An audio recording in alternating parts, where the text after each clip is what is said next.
Hello, welcome. I'm Hare from the channel ahareoverahill. Today I'm actually going to talk about I went to the pre-release for the Wilds of Eldraine this weekend, and I went 2-0 today, over the weekend at the event that I went to, and it was actually quite fun. Um, Overall quite good and whatnot. You could've the organizer decided to go 3 rounds, then just cut to top 8.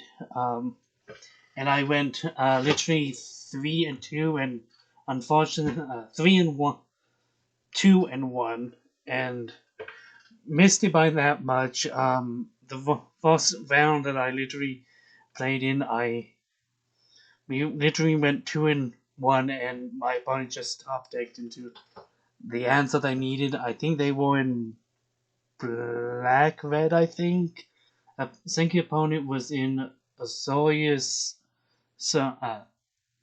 Orzhov, white black, and my final opponent was in white blue. All the decks were pretty good. And granted, my last round I had won pretty handily. But almost every other round was pretty close. Um, what I like from what I was seeing, I was getting some. I like there were a few things of like looking at the pools in general. I was like looking at maybe green, red, but then I was like, there was two things that actually forced me into the the Gorgoi, the green black that I was played. I wasn't even considering black when I was going through my pools, except for two cards. First, my only form of, well, I have multiple fixing in my pool, but one of the major things was the actual only true fixing that I had, my cottage here, which actually at the end of the day, uh, got me off a few times, with just slowly allowing my opponent. Um, and the second card, what really made me go into black, and yet half the time I saw it, I couldn't play it. Necropotence. The only reason why I said I couldn't play it half the time was that the first time that I saw it, I was like, "Oh, I'm at 7 life. I'm not going to it. I could slam it, but I have much better plays that would get me into a better position and end up losing that round." I think it was like the final game of match one, and it was like, okay, and it's like, I think I've stabilized at 7, and it's like, if I play Necropotence, it's not going to help. Then it's like, draw, and okay, I'm in a position that I can make a swing and pass, and you drew just the right cards to make my stuff unblockable, swinging for the like needed 7 points, and yeah. But then like it was either I was mailing too much, uh, only enough I was doing a fair amount of mailing things to cards like Blossoming Tortoise, which only enough was quite a bit of fun half the time of just like, oh yeah, I swing uh, on ETB. It's on ETB or on attack.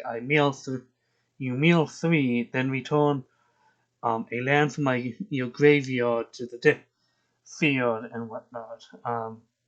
And uh, activated abilities of lands cost 1 less, and all man lands get +1/+1. So making my man land actually cheaper to cast and slightly bigger. So it was a big thing. But half the time with Necropotence, it was like, oh, my opponent is forcing me to meal, or I mealed it off because of my own blossoming tortoise. It was just one of those like, oh, it's like, I drew it and I'm not in a position to play it. So, yeah, but most of the rest of the deck is mostly, like, just trying to slowly, like, get an aggressive stances with things like this guy, the upon death create a food token. Uh, I got a toadstool admirer to like I literally played this guy, turn one, then opponent tried to remove it, then it's like there's water too. So this guy could, if green really becomes a thing, it definitely could become a great little guy in the early game and late game, definitely with the war too. Um, and why I was saying I'm somewhat playing in that because of a few things, because of the two Root Rider fawns, and because of the Crystal Grotto that I was playing, I found that play play this guy for fixing. Oh, the scoring's nice. Play the Root Strider fawns for the mana ramp, but the fixing was coming in grips a few times, but only enough with it. I could I played. I really got to appreciate two cards, uh, and I think it's going to. If you're in green, or if you can pick up a number of the Crystal Grottos, what I'm about to say might sound weird and might be a thing limited. First, I was playing Spellscorn Coven, a fairy, a black fairy with a red adventure that's an unsummon. Um, with if you can pick up a few grottos on the green and you're playing fawns, I think if you're in like a certain color combo like I am in distinctively uh, green black, like oh this is an on color creature that on summon you can force an opponent to discard, but then it says oh, if you can somehow fix into blue, like this is a good value creature, but if you can fix into uh, blue, you get an unsummon effect. In which I had a number of removals, and just being able to say, and I bounce that, was really useful. And having the three fixers that I had got in my limited pool was actually quite nice half the time. So big kudos to that. Um, Granted, if it wasn't for the fact that I was actually like because of this fixing and because uh we were playing uh, like uh limited playing like the sealed, I literally tapped into red for one card. I wanted to originally play three colors uh doing the black, red, green. Um, but I was finally like, like I can probably take out most of this red stuff and fill in with some okay green and blacks. I think over the entire event, I actually benefited, but I had a little bit of a rat sub theme, and just having this guy out a number of times of just like okay, I am going to outvalue you because if any of my things, not any of my non-token things die, I'm literally getting some rats. And it was just like, oh, I attack. If you're to block, it's something I can give. I'm attacking you with some of my rats. Okay, give it death touch. Just being able to like because of my fixing, being able to just oops, go into oops, this rat that you blocked just became something big. So it was really some of the outvaluing that I was really enjoying. And there, there isn't a lot. There is a lot of damage, a lot of removal, but like combined with my own pool and what I saw, there isn't like a lot of destroy target creatures. There's a lot of like debuffs, like things like I was getting sorry, uh candy grapple and fairy finesse, which along with a gingerbread hunter that's like was already in my colors, so it's like, that was pretty good. Just being able to say, "Oh look, -1, that thing gets negative," and there was a few. I think there was a few times that say, "Oh yeah, indestructible." Goodbye to that thing. So overall, most of the things were pretty good. Um, black might be a thing, and like I was saying, I was considering red, but because of the necropotence, because of the restless cottage, I think that is um, I went into green black. I think black black and red really had truly a boatload of removal that throughout it, and there's definitely in green between like going through some of my pool, um, because I got Welcome to Sweet Tooth, which produced a chapter 1, it's create a human. Chapter 2, create a food. Then chapter 3, put X +1/+1 creatures on target creature you control, where X is the number of food. I played it a few times, but I didn't really play a lot of food stuff, so I really could never truly benefit from it. But I was seeing from other people, I was seeing quite a bit of food being generated. Oh, there's that in red and green. There's of course a boatload of in black and green. There's a boatload of removal. I think this format in terms of limited play is definitely going to be fun and interesting. And if you can get your hands on maybe a few of the grottos in limited, I think splashing some of like the slight off color adventures might be a viable thing, simply because it's like oh yeah, this is a good creature in my color. Then it's like, oh yeah, I played the ginger brute. It's like uh what was his cost? Yeah, for 2 and a black, target creature gets -2/-2, and the spell Scorn Coven, literally, for 2 and a blue, return target creature. And it's like, oh, I'm in black, I'm in black and non-blue.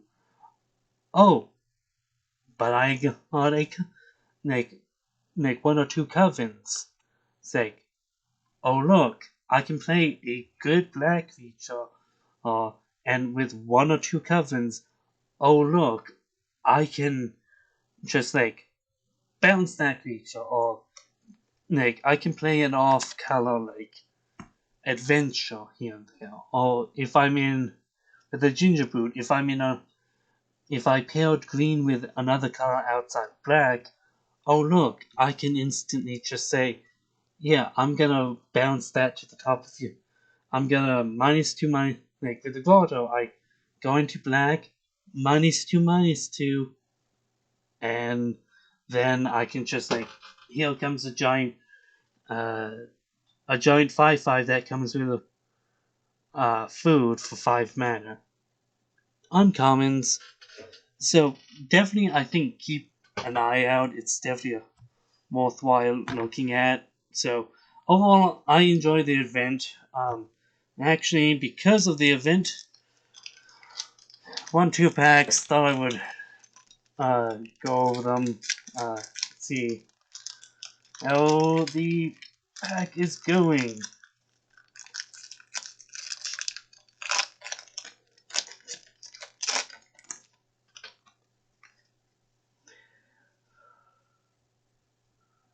Uh,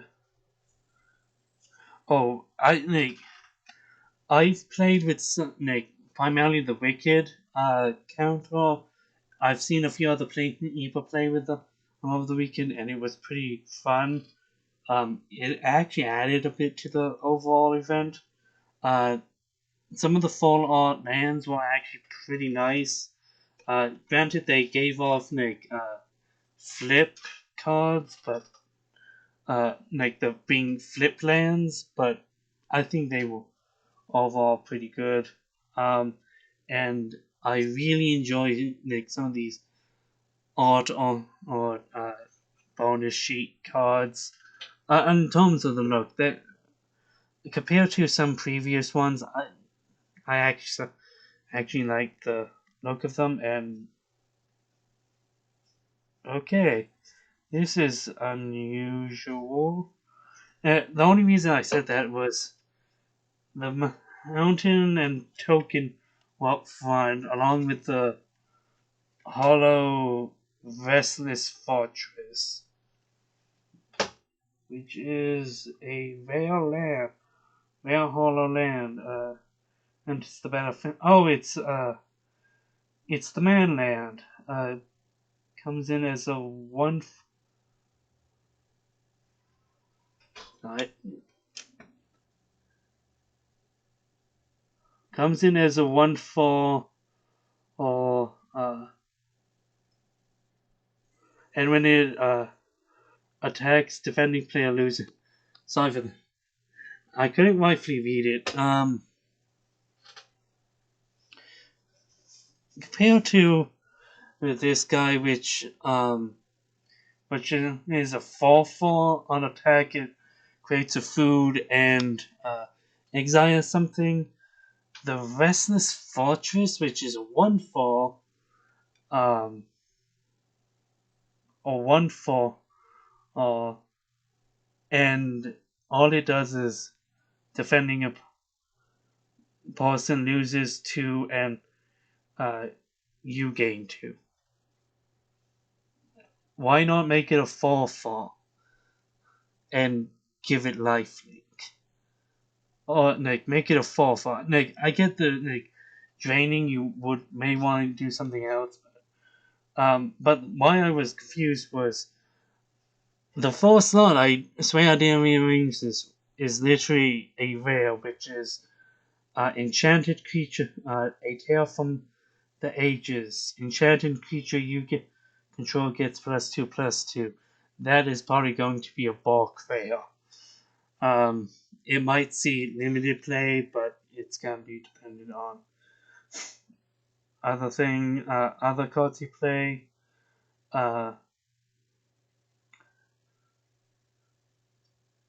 Treon. Uh, can't really see. Tap to add a green and a blue. Only spend it on things with CMC for either greater or cost X, or things with mana value X. And for blue, tap it, loot. I'm forgetting the. I think it was a Hydra that. Oh yeah, tap, add a mana. It was a commander card. I'm forgetting the colors of the guy, but if it is in the same colors, that might see playing that, but it's an okay commander.